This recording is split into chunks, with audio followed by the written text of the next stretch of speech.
साईं मुझा गज़ल है बशीर अहमद ख़ास के लिए जो इंतहाई ख़ूबसूरत गज़ल है जो डेडिकेट कंदुसि मुझे प्यारे दोस्त साजिद अली महर खे।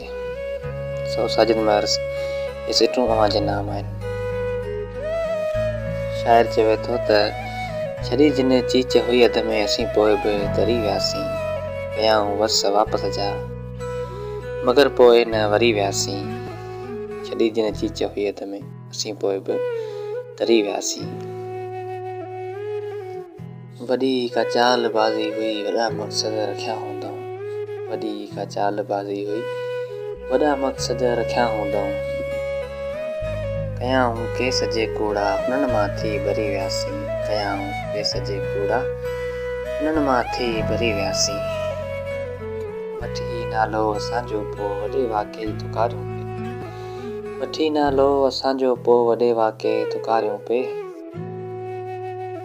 छॾीसीं माठ में महफ़िल अखियुनि खां ई डरी वियासीं।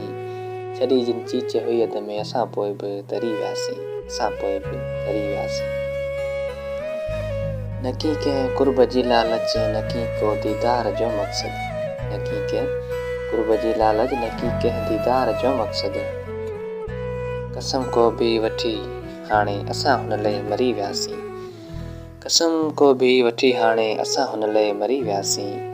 छड़ी जिन चीच हुई अध में असां पोइ बि तरी वियासीं। ॿुधायो हो ज़माने अॻु बशीर अहमद चरियो थींदे। ॿुधायो हो ज़माने अॻु बशीर अहमद चरियो थींदे।